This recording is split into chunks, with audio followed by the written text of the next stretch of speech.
What's something you do that more people should be able to do? Have a nonchalant attitude in life. Many people go through life counting their mistakes, letting other people control their lives through emotional or mental abuse, think stressful jobs, comparing themselves to others, causing low self-esteem and thinking they're not worthy, etc. Let all that negative crap wash over you and don't let it take hold of your life. The more you dwell on the negatives, the deeper into the abyss, that is self-hate and depression, you'll fall. Life is too short to always be doubting yourself and everything you do. It's definitely true. I think it's important to also understand that this isn't advice people can easily follow. Most people who experience anxiety and worry don't want to and know it is counterproductive. Everyone already knows they want to attain your view here. Determining the goal is easy. The how is hard, nebulous, and a constant battle. Good luck to all of us. Follow the golden rule. Treat others as you would like to be treated. So many people treat others like crap. I don't understand. Take a loss with grace. Losses are just learning opportunities. When people are sore losers, it's indicative of much bigger emotional problems imho. Separate what I heard from what someone said. I sometimes really mishear people, and it takes me a minute to process what they actually probably said. I've started telling people, no matter how ridiculous, what I thought I heard when I misheard them. It's pretty funny sometimes. I thought you said you called someone a crusty mitten, not asked if I could check that chicken. Sorry. I work from home. More people should have at least the reliable option. To do this, making offices mandatory is absurd. I also get to sit all day. I'd love to see retail workers, especially cashiers, have freaking chairs. Empathize. Blows my mind how little empathy I see anymore. You start to see things so much differently when you can empathize. Control your emotions. I know many people who let their emotions control them. Learning to cope with negative emotions and having healthy outlets and ways to communicate them is really important. The world would be a better place if more people could do this. Ugh, yes. I don't know why this doesn't have more upvotes. Your emotions can control your actions, and sometimes you have to take a step back to realize how those emotions are affecting you. Still something I work on every day because I think it's a fundamental skill. A pull-up. Every time I see a zombie movie or an action film and the character is hanging on to something and about to fall to their death, I think about how most people can't pull themselves up. Maybe adrenaline would help, but it would just be a sad way to go knowing that it just came down to something as simple as being able to do a single pull-up. For action movie survival purposes, I suppose a muscle up would be a good goal. Pulling yourself up to chin level won't help much if that's all you can do. Pay a $1,000 bill without it affecting my lifestyle in any way. The world would be better off with fewer people living paycheck to paycheck. So, and not like, create your own clothes, but like point if something rips, sew it up. CPR. There are lots of places to take a class and a lot are free. If you want certification for BLS, you usually have to pay, but CPR and learning how to use an ED, it's pretty simple, can be free, and can save someone's life. Not care about the cost of the food I buy. We are older and comfortable in our finances now, so if we want to eat it, we buy it. A long way from our university days when we lived off free govt cheese and butter and homemade mac and cheese. I wish everyone had this kind of food security. Walk a mile without getting winded, not run, just walk.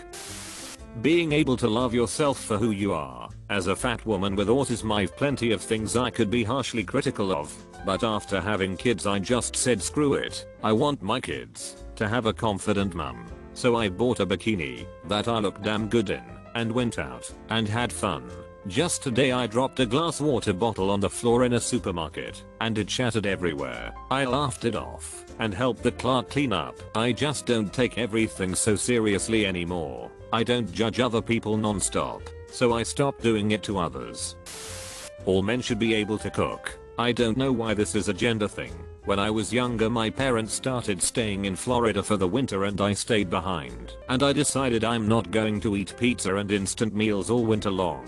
I learned how to cook, and I did not find it to be that difficult. If I was doing something serious and complicated, like doing a turkey, I would call my mom on the phone for instructions. It always worked out well. I also took up experimenting, trying new recipes. It doesn't always work out, more than a few flops, but it definitely expanded my palate and personal menu. Compassion. It is so natural for me to see situations from other perspectives, but apparently isn't very easy for most people.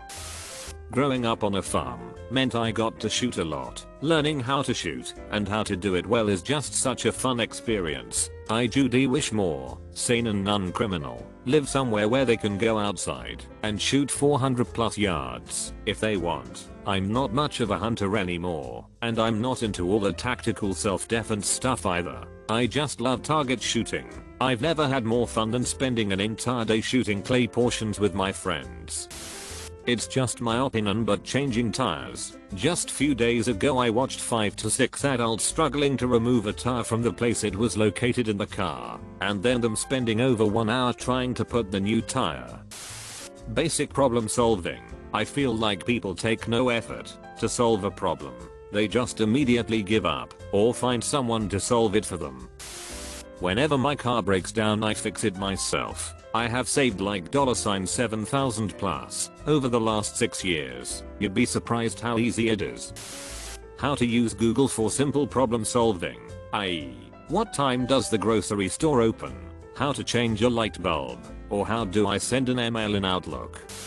Everyone should be able to fix their own stuff to some extent or another, if only because it makes them less dependent on other people and less vulnerable to shady businesses. For example, I recently went 2 weeks without hot water, and the big orange hardware store quoted me $1,500 for purchase and installation. I looked up on YouTube on how to change a heating element, and then I did it myself for less than $30. Taking in information that is presented to you. If you're in an argument, listen to what the other guy is saying. Even if you disagree, you have to know his points in order to counter them. On Reddit I've noticed a lot of people try to argue with me, but instead of countering the points I made they just invent their own points to counter. I think sometimes they just read the first handful of words and assume the rest, because quite often they'll say something as if it's shocking new information that'll make me reconsider my position, even though it's something I already said myself. If your computer/phone malfunctions, it will often put a box of words on the screen. The words in that box, believe it or not, are usually not gibberish. They're actually a clue about what happened. If you read them instead of trying to break the word record for how fast someone can click on the close button, you might be able to stop whatever is going wrong from continuing to go wrong. If you just got a new toy or tool or perhaps some furniture that requires assembling, very often there will be a little booklet in the box that tells you what to do with it, instead of knocking parts against each other at random and then crying about how complicated IKEA is. Just read the instructions and you too will be able to assemble your very own Juxnos. Apologize and mean it, without exception. So many people I'm sorry but, and it's usually followed by them saying why you also did something bad, so they don't feel as guilty. I do a once a month long bath, like about 40 minutes long. And while I'm enjoying the warm bath, I also do a self-reflect for the last 30 days and self-review about where I'm at. What's the important I need to sort out this month? Am I happy? Or what's making me unhappy yet? The culture is way too unbalanced that they're trying to convince you have to have a busy life to be happy, but everyone needs some time to themselves so they can self-reflect and assess to properly manage themselves.